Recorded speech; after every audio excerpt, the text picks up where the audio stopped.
اللہ الرحمن الرحیم۔ وضو کا بیان۔ وضو کی فضیلت اور اہمیت شریعت میں بہت ہے۔ شریعت اسلامیہ کا ہر عمل اپنی جگہ بہت اہم ہے۔ وضو کی اہمیت کا اندازہ اس سے بخوبی لگایا جا سکتا ہے کہ وضو کیے بغیر نماز قبول نہیں ہوتی، بلکہ ایسا کرنے والا گناہگار ہوتا ہے، اور وضو کی فضیلت کے لیے اتنا کافی ہے کہ نمازی کے اعضائے وضو قیامت کے دن چمک رہے ہوں گے۔ حضرت مصعب بن سعد رضی اللہ تعالیٰ عنہ رسول اللہ صلی اللہ علیہ وآلہ وسلم کا ارشاد نقل کرتے ہیں کہ طہارت کے بغیر نماز قبول نہیں ہوتی، اور خیانت کے مال میں سے صدقہ قبول نہیں ہوتا۔ مسلم۔ حضرت ابو ہریرہ رضی اللہ تعالیٰ عنہ ارشاد نبوی نقل کرتے ہیں کہ بے وضو کی نماز قبول نہیں ہوتی تاکہ وہ وضو کرے۔ بخاری۔ حضرت نعیم یا نعیم مجمر کہتے ہیں کہ میں حضرت ابو ہریرہ رضی اللہ تعالیٰ عنہ کے ہمراہ مسجد کی چھت پر چڑھا۔ آپ رضی اللہ تعالیٰ عنہ نے وضو کر کے فرمایا کہ میں نے نبی پاک صلی اللہ علیہ وآلہ وسلم کو یہ کہتے ہوئے سنا ہے کہ قیامت کے دن میری امت اس حال میں بلائی جائے گی کہ اس کے اعضائے وضو روشن چمکدار ہوں گے، لہذا تم میں سے جو بھی اپنی اس چمکدار جگہ کو مزید لمبا کرنا چاہے کر لے، یعنی کہ اعضائے وضو کو مقررہ مقام سے آگے تک دھوئے۔ تو جو شخص پنجگانہ نماز پڑھے گا، وضو کرے گا، وہی اس بشارت کے اندر داخل ہوگا۔ تو یہ ہم سب نے خود دیکھنا ہے کہ صرف رمضان میں ہی ہم نے بشارت کے تحت آنا ہے، یا سارا سال ہم نے کوشش کرنی ہے تاکہ کل پیارے آقا کریم صلی اللہ علیہ وسلم سے سامنا ہو تو آپ ہمیں اعضائے وضو کے چمکنے سے پہچان لیں اور ہمارے لیے سعادت بنے۔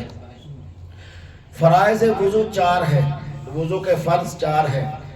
نمبر 1، پیشانی سے تھوڑی کے نیچے تک اور ایک کان کی لو سے دوسرے کان کی لو تک جو یہ دھونا فرض ہے، یعنی یہ جو کان کی یہ چھوٹی جو ہوتی ہے، اور اسی طرح جو جہاں سے بال شروع ہوتے ہیں یہاں سے لے کر نیچے تک، اور یہ سارا یہاں نیچے ایسے سیڈوں سے ہو کے یہاں سے یوں۔ اور دوسرا ہے سر کا مسح کرنا۔ سر کا مسح کرنا، چوتھائی سر کا مسح یہ فرض ہے اور پورے سر کا مسح سنت ہے۔ نمبر 4، ٹخنوں سمیت پاؤں دھونا۔ سردیوں میں خاص طور پہ عام طور پر بھی احتیاط کرنی چاہیے کہ پاؤں دھوتے وقت اچھی طرح جو ٹخنے اس سے تھوڑا سا اوپر تک پیچھے جو حصہ ہے اس کو بھی اچھی طرح مل کے بعد دفعہ وہ ایڑی کے اوپر جو حصہ ہے وہ خشک رہ جاتا ہے، اور اس خشک رہنے کو جہنم میں داخلے کا سبب بنایا ہے اتنا حصہ۔ وضو کرتے وقت ان 4 فرائض کا اہتمام ضروری ہے، ورنہ وضو نہیں ہوگا، اور یہ قرآن کریم کی آیت سے ثابت ہے۔ 4 چیزیں، یعنی چہرہ دھونا، کونیوں سمیت ہاتھ کو دھونا، کونیوں سمیت یہ بھی فرائض میں سے ہے، اور کونیوں سمیت سے مراد ہے یہ جو کونی ہے اس کے پیچھے تک دھونا۔ سردیوں میں خاص اہتمام کہ بعض دفعہ اندر وہ موٹی سویٹر پہنی ہوتی ہے تو وہ اس کو لپیٹتی ہے لیکن تھوڑا، اور اس وجہ سے یہ کونی جو ہے وہ رہ جاتی ہے یا خشک رہ جاتی ہے۔ اگر محسوس ہو تو گیلا ہاتھ اچھی طرح پھیر لیں تو پھر بھی مسئلہ حل ہو جائے گا، لیکن اصل یہ ہے کہ پیچھے تک کونیوں کے وہ دھویا جائے تاکہ کوئی حصہ رہ نہ جائے۔ کوئی ایسی جگہ جہاں پانی کم ہو، لوگ زیادہ موجود ہوں، خطرہ ہے کہ پانی ختم ہو جائے گا، تو وہاں صرف انہی 4 فرائض پہ اکتفا کرتے ہوئے بھی نماز پڑھنا درست اور جائز ہے۔ اسی طریقے سے آپ نماز کے لیے اٹھے یا نماز کے لیے آئے اور دیکھا کہ وقت بالکل 3-4 منٹ، اگر 2 فرضوں والی ہے تو 2-3 منٹ رہ گئے ہیں یا 4-5 منٹ رہ گئے ہیں نماز کے ٹائم میں، خاص طور پر صبح، تو پھر آپ جلدی سے گھر میں ہوں یا مسجد میں ہوں انہی 4 فرائض کو مکمل کر کے آپ سنتیں چھوڑ کر صرف فرض پڑھ لیں تو نماز کی ادائیگی وقت کے اندر ہو جائے گی، نماز کی ادائیگی درست ہو جائے گی۔ جب وقت بالکل شارٹ ہو تو اس وقت کوشش کرنی چاہیے کہ ان 4 فرائض کو مکمل کر کے فرض پڑھ لیں، ہاں جی، تاکہ وہ نماز فرض وقت کے اندر ہو۔ اسی طرح جنازے کے لیے آپ آئے ہیں تو رش لگا ہوا ہے، ہاں جی، لوگ پیچھے کھڑے ہیں، تو میں نے دیکھا لوگ بالکل ایسے یعنی ملتے رہتے ہیں ہاتھوں کو پاؤں کو جیسے اوپر سے چمڑی اتارنی ہے. بھئی دھونا ہے، چمڑی نہیں اتارنی، نہ میل اتارنی ہے اس وقت. اور پیچھے لوگ بیچارے لائنوں پہ کھڑے ہوتے ہیں، دھیان ہی نہیں ہوتا پیچھے، اور جنازہ بھی بالکل تیار اور ریڈی ہوتا ہے. تو اس وقت بھی کوشش کریں کہ ان فرائض پر اکتفا کرتے ہوئے جنازے میں شامل ہو جائیں تاکہ دوسرے بھی وضو کر کے پھر وہ وقت پہ وہاں پہنچ جائیں، پانی کا بھی لحاظ رکھتے ہوئے.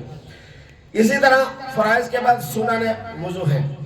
وضو کی سنتوں میں پہلی چیز ہے تسمیہ، یعنی وضو کرنے سے پہلے بسم اللہ الرحمن الرحیم پڑھنی چاہیے. نمبر 2 مسواک کرنا. مسواک کرنے کی بڑی فضیلت ہے. سیدنا ابو ہریرہ رضی اللہ تعالیٰ عنہ نبی پاک صلی اللہ علیہ وآلہ وسلم کا ارشاد نقل کرتے ہیں، اگر مجھے امت کی مشقت میں پڑ جانے کا خطرہ نہ ہوتا تو میں ضرور انہیں حکم دیتا کہ ہر نماز کے وقت مسواک کیا کریں، اور مسواک کرنے سے نماز کے اجر میں بھی اضافہ ہوتا ہے. مسلم شریف. حضرت عائشہ صدیقہ رضی اللہ تعالیٰ عنہ سے مروی ہے کہ مسواک منہ کو پاک صاف کرتی ہے اور اللہ تعالیٰ کی خوشنودی کا سبب بنتی ہے. نسائی شریف.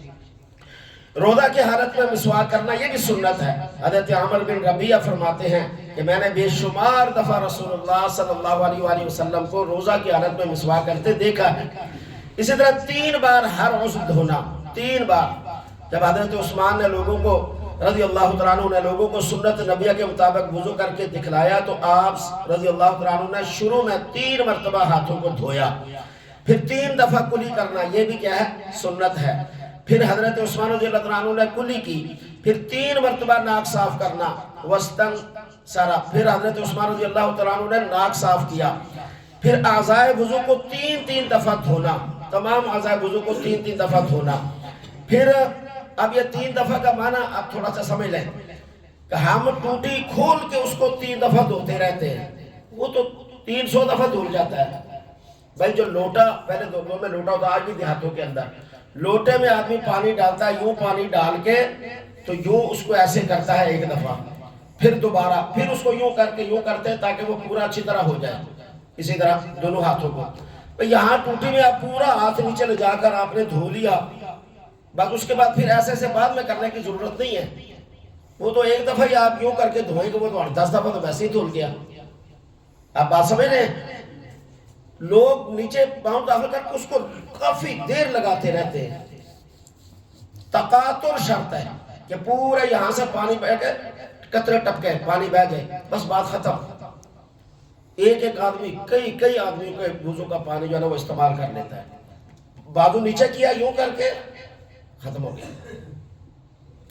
اسی طرح دوسرا چہرے کو دور ہوتا وہ اس کو ایسے. اسی طرح پاؤں میں بھی پاؤں نیچے کر کے اس کو انگلیوں میں سارا کر کے 1 دفعہ یعنی ٹخنوں سے اوپر تک بس ختم ہو گیا. تو اس کو اتنا رگڑنے کی ضرورت نہیں ہے، وہ پانی اس سے ضائع ہوتا ہے. 3 مرتبہ سے مراد وہ تو کئی مرتبہ ہو جاتا ہے. اسی طرح جن کی بڑی داڑھی ہے، جیسے یہ بزرگ پیچھے بیٹھے ہوئے ہیں، یہ سامنے بیٹھے ہیں، یہ بڑے بزرگ بیٹھے ہیں، یہ چہرے کو 3 دفعہ پانی دھو کر پھر یوں ہاتھ کر کے یہ جو ہتھیلی ہے یہ باہر رکھنی ہے، اپنی طرف نہیں، یوں بس بات ختم.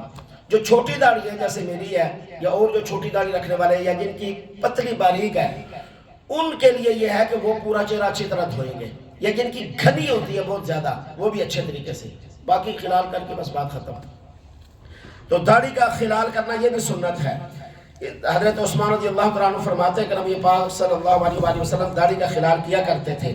انگلیوں کا خلال کرنا، ہاں جی وہ خلال، اور اسی طریقے سے یوں بھی ایسے بھی کر لیں. دائیں اعضاء کو پہلے دھونا، دائیں اعضاء کو پہلے دھونا، بائیں کو بعد میں دھونا، یہ بھی سنتوں میں سے ہے. اسی طرح اعضاء کو مل کر اہتمام سے دھونا، یعنی ایسے مل کر کہ وہ اچھی طرح دھل جائے، بس بہت زیادہ نہیں کہ وقت.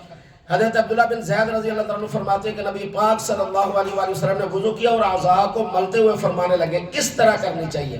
اس طرح ترتیب سے اور پے در پہ وضو کرنا حضرت صلی اللہ علیہ وسلم کے زمانے سے لے کر آج تک امت مسلمہ کا مسلسل عمل اس کی واضح دلیل ہے. ترتیب کے ساتھ پہلے ہاتھ دھونے اچھی طرح، پھر کولی، پھر ناک، پھر چہرہ، یہ سارا. اسی طریقے سے کانوں کا مسح کرنا، کانوں کا مسح کرنا یہ بھی سنت ہے. اسی طریقے کے ساتھ حضرت ربیع رضی اللہ تعالیٰ عنہ نبی پاک صلی اللہ علیہ وسلم کو وضو کرتے ہوئے آپ نے دیکھا اور وہ کہتی ہیں کہ آپ صلی اللہ علیہ وآلہ وسلم سر کے اگلے پچھلے حصے اور کانوں کا مسح 1 ہی دفعہ کیا کرتے تھے. اسی طرح نبی پاک صلی اللہ علیہ وآلہ وسلم کا ارشاد ہے کہ کان سر کا حصہ ہے۔ مزید انشاءاللہ کل اللہ ہمیں مسائل دینیہ سیکھ کر پھر اعمال صالحہ بجا لانے کی توفیق نصیب فرمائے۔